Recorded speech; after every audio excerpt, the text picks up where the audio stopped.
Just over 2 years ago, the Office of the Auditor General of Canada accepted the Senate's invitation to undertake a comprehensive audit of Senate expenses, including the expenses of individual senators. We have completed this work and delivered our findings and recommendations to the Speaker of the Senate. The Speaker tabled our entire report in the Senate earlier today. As requested by the Senate of Canada, our audit has been comprehensive.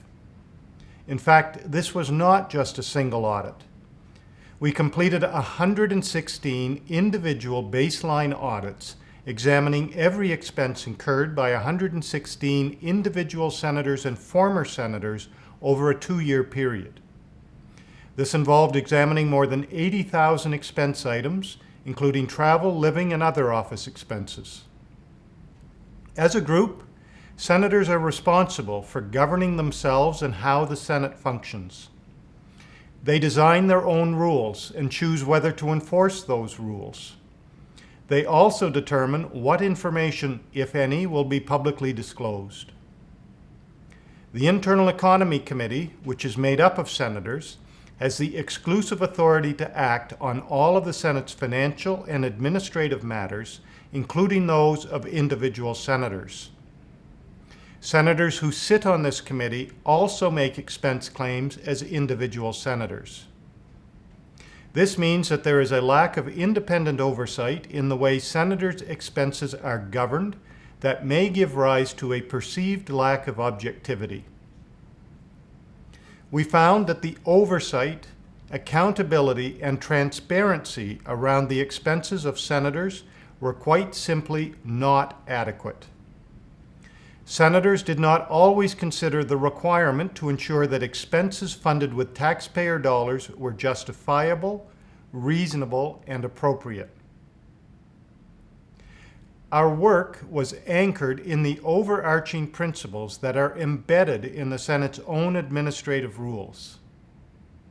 These principles state that Senate resources shall be used for the parliamentary functions of senators, and that every person who uses Senate resources is responsible to account for that use.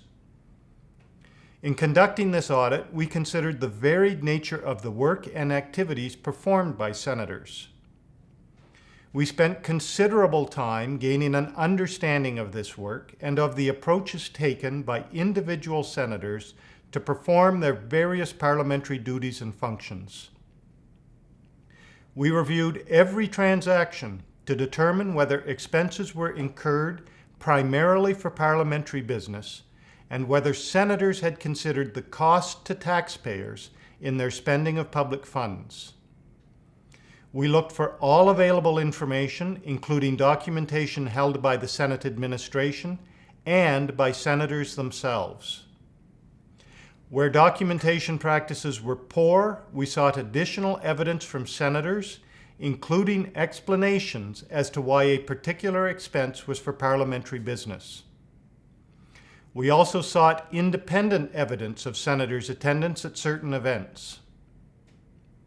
We took our obligation to apply the principles of natural justice seriously and considered the views and perspectives expressed by senators and former senators in light of the Senate's rules, policies, and guidelines. In the end, we had to exercise our professional judgment in determining whether expenses were incurred for parliamentary business. The fundamental principle guiding our work was that public funds should not be used to pay for personal or private activities. We were satisfied with the way that 86 senators and former senators managed their expenses. We found that some senators clearly separated their personal and private activities from their parliamentary business and ensured that the Senate was not charged for expenses related to these activities. A number of senators chose not to charge some expenses that would have been eligible under the Senate's rules, policies, and guidelines, even though they personally incurred the costs. As for the remaining 30 senators and former senators, these are the cases in which we found spending practices that we simply could not accept as having been for parliamentary business. Given that senators are responsible to account for their use of funds, it is our view that they have an obligation to demonstrate that they incurred expenses for parliamentary business and to provide documentation to support that assertion. For example, there were cases where we determined that senators arranged travel using public funds for the primary purpose of attending a personal event such as an anniversary celebration or a board meeting, or primarily to facilitate a personal trip. We also noted cases where the senator's designated traveler, such as his or her spouse, traveled for purposes not related to reunification with the senator or any other parliamentary business. Within those 30 cases, we found 9 cases that, in our view, the Senate's Internal Economy Committee should immediately refer to other authorities such as the RCMP, who have the power to conduct further investigations or inquiries. In 5 of these 9 cases, we determined that the senator or former senator was primarily residing in the National Capital Region, but considered themselves to be on travel status and claimed accommodation and other travel expenses. Our assessment is consistent with the statement made by the Internal Economy Committee in its 23rd report, released in 2013, which says that if a senator resides primarily in the National Capital Region, he or she should not be claiming living expenses for the National Capital Region. In the 4 other cases we are recommending for referral to other authorities, there was such a pervasive lack of evidence or significant contradictory evidence that we were unable to determine whether the expenses claimed had been incurred for parliamentary business. I am struck by the overall lack of transparency and accountability around senators' expenses, both at the level of the oversight exercised by the institution as a whole and at the level of some individuals. This is an institution whose members have not been required to be fully transparent about their spending or accountable to Canadians for that spending. Our audit has demonstrated that the status quo, when it comes to senators' spending and the way those expenses are managed, is simply not acceptable.